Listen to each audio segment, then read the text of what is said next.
Hey everyone, I'm Nick, I'm Beck. and we're MV Board Gaming. Welcome back to our top 100. We are now down to the top 20, so that's pretty exciting. Yeah. That means this is our last one where it's just us two. Then we're going to have all four of us do our top 10 after we are done with this section.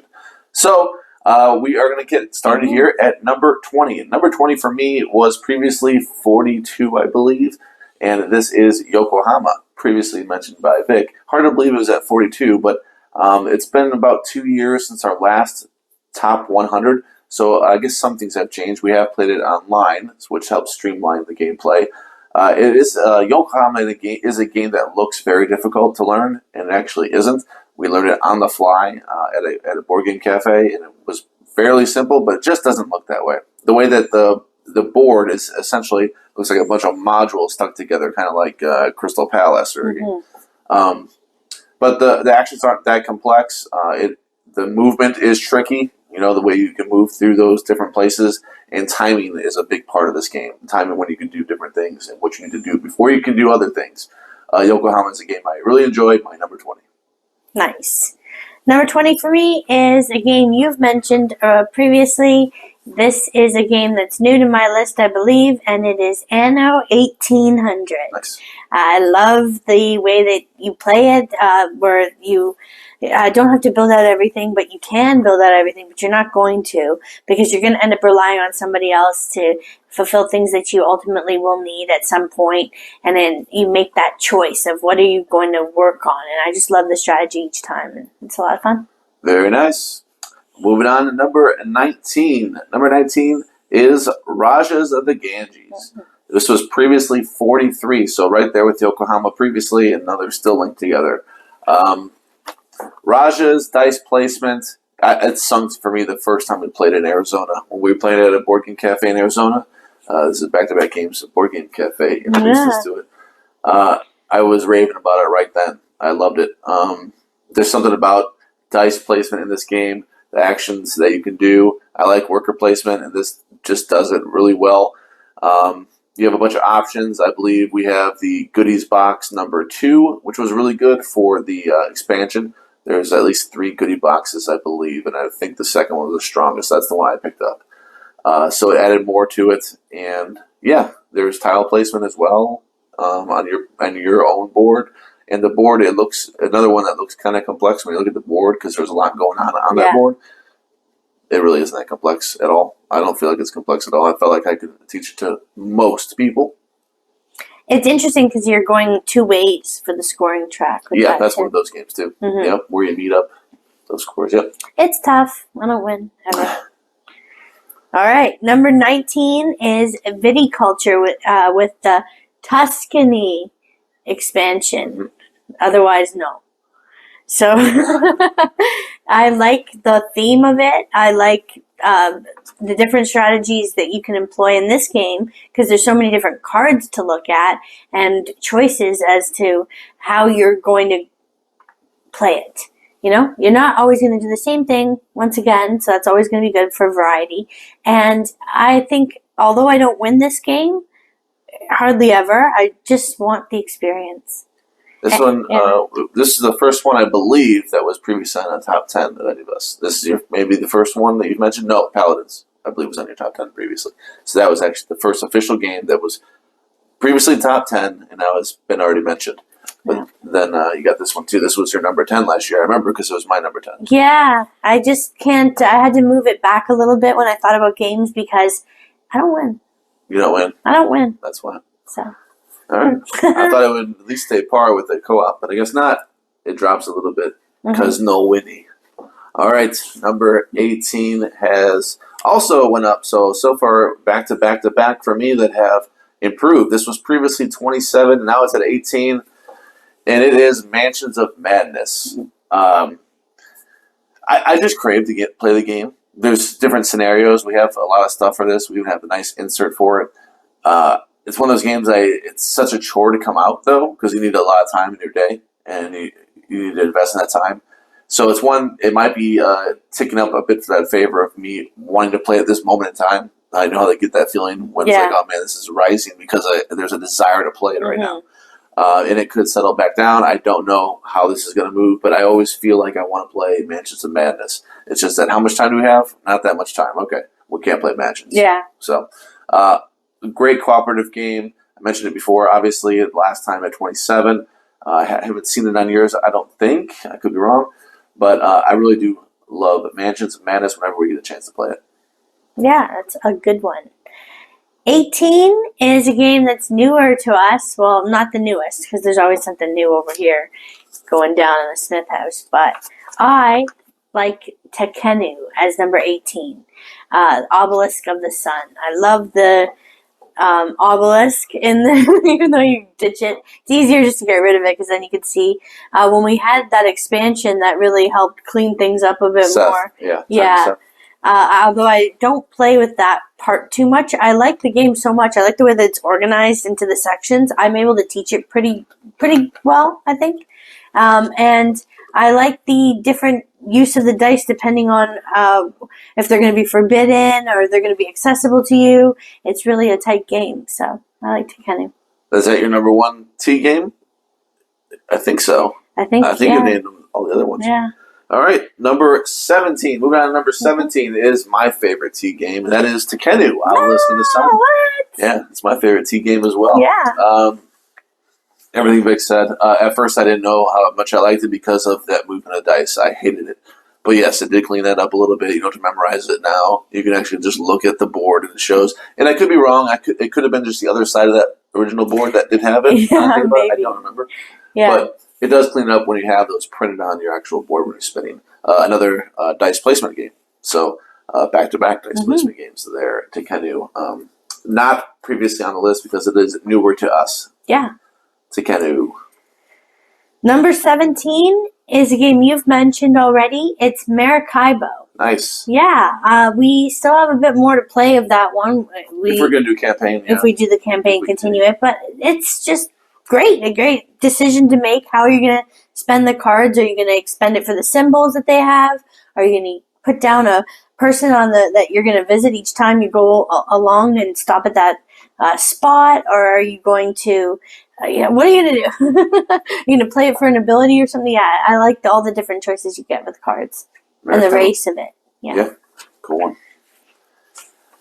one. Number 16 is a game that was previously 46 and improved a lot because of an expansion. It's one of those games, one of the several games that have come out recently that have allowed for a co-op version, and we've been getting into those. And this was Terraforming Mars Ares Expedition. Previously 46 because it was good. It was really good. And now it's amazing. Now that we have that option for co-op, we had a lot of fun with it. I was enjoying the hell out of it. Yeah. Playing the co-op. And I heard some fairly negative reviews of the co-op, so I was a little I wasn't looking forward to it as much. But then when I played, I'm like, what the hell are we talking about? This is amazing. I loved it. Yeah. And I think a lot of people actually agreed with me that played it. So I'm happy that that review isn't in my taste.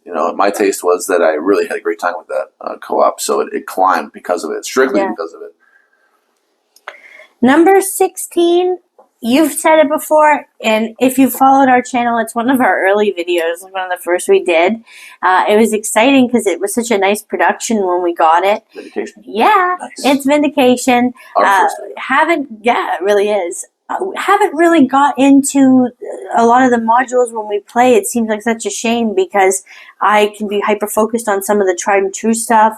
Nick will try out some other things and throw it in there, but sometimes I don't really mess with that. I only recently got a pet. Well, that's neat. Yeah. I like that game so much. I love the little player cases that you get with all the components looking so good, as I mentioned, and it's just a neat theme. It's got a lot of coolness to it. It has a cool factor to it for sure, and there's something most unique. One of the most unique games we have. Okay. Number 15, moving right along here, we're cruising. 15, previously number 11, and this is Carpe Diem. Carpe Diem, Stefan Feld game. It's been on Sam's list. It's been on Andrew's list. It will soon, hopefully, be on Vic's list. Carpe Diem, one of the simplest games by Stefan Feld. Maybe not the simplest, but one of them. It's elegant. Just because it's simple doesn't mean there's not a lot of decisions. There's plenty of decisions. It needs those decisions, otherwise it wouldn't be anything. when you realize that you're forgetting things that you need to keep track of in this game, that's how you know it's good. It's like, oh, I still have to keep track of this stuff when I do that. I can't just focus on one thing. I have to focus on the form. I got to focus on, the where I'm moving and how fast can I get there? Can I get there and not be there by the time I get there? You have to focus on where am I going to place this? Where are these things going to cross? Where am I going to cut off? What tiles are going to come up next? What tiles are available at the very end? Yeah. All of this stuff that you have to focus on. And what are you trying to achieve? Because sometimes you go in there thinking, oh, I could do this and get these grapes at this thing, but then you don't think of, do I need them? Yeah. That's a big part. Do you need those grapes? Yes, you could do it. You could plan out this amazing field, this amazing vineyard, and get you multiple grapes. And then you look at the forum, and nobody wants grapes. Like, what am I doing? I have to cash these in at the bank and get money for them in order to make them useful. Yeah. There's ways around things like that. You can get bread to fulfill different orders too. There's ways you can get out of certain jams, but there's other ones that really you can make a big mistake. We played this with our buddy Aaron, and he had this huge area of housing, and he didn't close it by the end. There was no tiles. I've done that. I've done that. That means he doesn't score those. That was, that's like 20 points just poof, gone. Yeah, before you know it. So a lot to consider. Yeah, when you play 2 players and those tiles go away, it's so tight. It scales. This game scales so good at 2, 3, and 4. It scales amazingly. So at 2, every field has 4 different tiles you're going to get. At 2 players, 2 of those tiles, once there's 2, it's all gone. Yeah. And when we were at 3, once you had 1 tile left, that one's gone. And when you had 4, it's just when it's gone, it's gone. So it scales really great that way. Great game, big fan. I want just a shirt that says that. 15 is a game we played last night. We gave a shot at a game. Keep coming back to it. We are big supporters. We played it online when it was first introduced online with the designer and our friend Allison with Better Half Reviews. And this is Keep the Heroes Out. Nice. Yeah. We haven't even got into the expansion that we picked up at Gen Con, so we're just looking forward to it. We haven't got through even half the campaign yet because it's hard. It's actually a hard co-op dungeon type game. It's a funny perspective though because you're the monsters that are keeping heroes out of the dungeon. So love that right away. That is so unique and cool. And then the fact that we can work together, try different characters, and we're not always just winning. Okay, yeah, we'll go through the motions, and then things feel overpowered.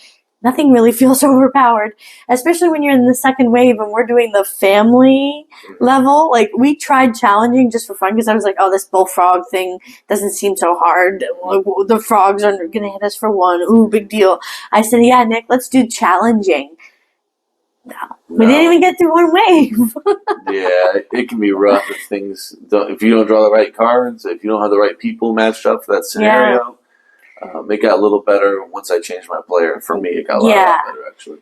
But really fun, cute characters, different abilities that they have. So much was thought of. You could tell in the game when it was created. Like, there's not these arbitrary rules that you have to, like, oh, wait, I can't do that yet. Like, things just make sense and they're intuitive. We do often have to reference, like, what are the order of operations because we don't want to get it wrong and then be at a weird advantage. But the way that the game flows, that to me doesn't feel like there's anything, like, wrong with it. That some dungeon games can feel like restrictive or you're not getting the things done or you only get 1 action. This one doesn't feel that way. You can build up your deck, get better cards over time, and then soon enough you're drawing cards, extending your turn. You can choose to stop for a sec, hold those cards back. There's different characters playing in different styles too. I mean, it's just a great game. Yeah, really good. And like you said, it is difficult. We can't get the expansion because we need to get more wins in a row to get out of the regular game and go to the expansion. And it's funny because he offered to give us that. He's asked if we had the expansion, and I said no. And then he offered he just gave it to me. Like, now you have it, but we paid for it anyway because we liked the game that much. We wanted to support it. Yeah. And now he has this boss battles one. I'm like, well, I don't know if I'm going to be able to buy that one. How long is it going to be until we get that one? So I wish I had that one for free because I just don't know how many years down the road I get the boss battles. Yeah. I still have this whole other expansion we haven't even touched. It's still in strength. And I mean, I want to get it to it. It's just the way we play it, we want to get through the entire game and then move on. to the expansion, not stop what we're doing right now and then go to expansion. That doesn't make sense to me. Yeah. Ooh, shiny thing. Yeah. Yeah. All right, we're on to number 14. Yeah. 14 is new to the list because it is a newer game. This one is a designer that we really, it clicks for us. And this is Golem. Simone Luciani did this one, and it is one that you previously mentioned. This one, I realize it every time I'm playing it how much I enjoy it. When I think back on it, it's not like it's one that's, oh, this is going to be like my number 14 game of all time. But when I'm playing it, it's like this is like almost a top 10 game. I'm having a lot of fun playing it. Yeah. I don't know. Well, I'll tell you what. I do know a little bit of what it is, and it's those actions that we're not going to have the same actions every time that we set up. Mm-hmm. Not just the marbles, the actions on the main player board when you're moving and you're triggering those actions. There's something gratifying about getting the person to the spot you want them to be and triggering that action. Mm-hmm. And they're unique actions, and they're not going to be the same every time. They're randomly pulled every single game. And when you see them out there, ooh, I want to get there. I want to trigger that one. There's something gratifying about that. There's a lot you can focus on here. It's not just, oh, I get the gold, or not just, oh, I get the knowledge. There is a lot. There's those menorahs. There's a lot more that you can focus on than you think. It's not just those three things. There's a lot of things within those three things that you can focus on to give you more and more points, and I like that a lot. Mm-hmm. So Golem is my number 14. Good one. Number 14 is a game that we have expansions for. We had a movie night themed for it with Tim and Alyssa. We decided to watch the movies because we actually didn't. I don't know if you did, but I didn't watch Dune before. I didn't know much of the story at all. But we got the game. I got it for Nick after hearing that it had good reviews, and it was a surprise for him. So I bought Dune Imperium, and we have loved it since. It's always fun deck building game. You're also racing because it's only 10 points that you need to win. So it's not very many points. The game does, but it still is juicy, and especially when you play at 4 players, there's a tension there. There's things that different. You never know what spot they're going to take, because when we do play mostly at 2, there's an AI player that takes up spots. Mm-hmm. So I thought it was, juicier at 4, but still enjoy it at 2. I like the different cards that you get to add to your deck at any given time, and then just playing around with the different factions and the special abilities that they have. The signet ring, I like it. Worker placement, fun. Worker placement, deck building, yep, good one. And now they have Uprising, which we're not going to get because that's standalone. We already have all the expansions, so it's like I don't want to get the standalone one as well. But right. So we have the expansions. We're going to stick with our copy of Dune, which we really enjoy. Number 13, previously number 5. This was in my top 5. It has fallen because we don't play it, because someone here doesn't really care about it and doesn't want to play it, and that is Race for the Galaxy. Race for the Galaxy, I always loved. Vic thinks she's not good enough to play it now because I played it too much on an app previously. But I haven't been playing it for a long time at all. It's still on my phone, but I haven't been playing it. So it has fallen a bit. It is number 13. It's probably my favorite card game there is, aside from maybe like playing poker with friends, something like that. I love Race to the Galaxy. It's awesome. I like it, but when somebody's playing it, you wake up and then you look over and they're playing that game, and you're in bed and you're sleeping, and you get worried, and then you fall asleep and they're playing that game as you're sleeping. Really? When was that? I don't know. He played it too much, alright? Number 13 is a game that you've said already, and it's Terraforming Mars, Ares Expedition to be exact. We messed with the main OG Terraforming Mars before.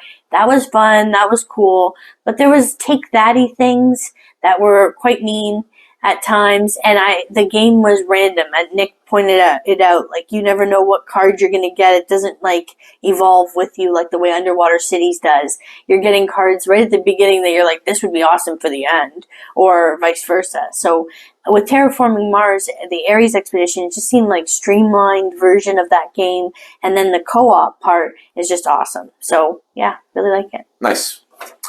Alrighty, on to number 12. Number 12 was previously number 7. A game I always really feel. I guess we're at this point where we're at games that I always want to play. Yeah. These are games that I always think about. They always cross my mind. With, hey, what do you want to play? How much time we got? And I got to start weeding it down. This one is Viscounts of the West Kingdom, previously number 7. Now here at number 12. And I said it before. This one, when I play it, I wonder what the thought process was of designing this game. I think it takes some kind of genius. I felt it doesn't feel intuitive in that who would have thought of this to do this, and there's something about the way this works. It looks very complex. To me, it actually is kind of complex to teach. I think Paladins is a little bit easier. I know that's most people think Paladins is the easy, or of the hardest one.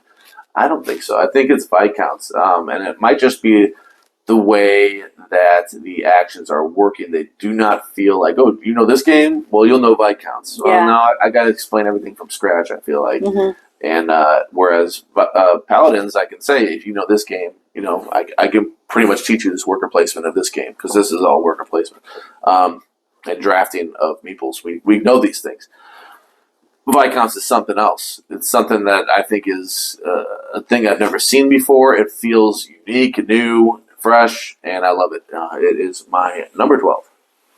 And for me, my number 12 is the same as yours. Nice. Crossover. Viscounts of the West Kingdom. Nice. Yeah. Passed it. I knew it was coming up at some point. Yeah. Because Paladins is mentioned. There it is at 12. I wanted him to see. So Nice. everything he said, because he said a lot of stuff I would have said and more, just really clever. Trying for different strategies when I play. I've given different stuff a shot over other things. Yeah. I've tried to see what fits best for me, but there's no real like, okay, just go through the motion. You're gonna keep doing the same thing. You're gonna win.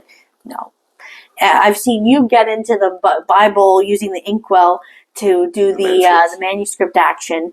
So I've seen you getting into that business. I really always like doing that a lot, but there's things that are new to me every time I play it, and I love the art of the game, and it's my favorite of the Kingdom series. Nice.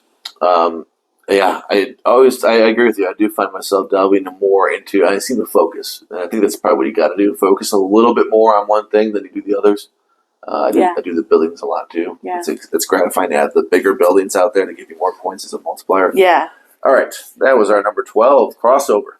All right, number 11 is not going to be a crossover because you have previously mentioned this, so in a previous video, and this is number 11 is going to be previously number 9, La Granja. La Granja.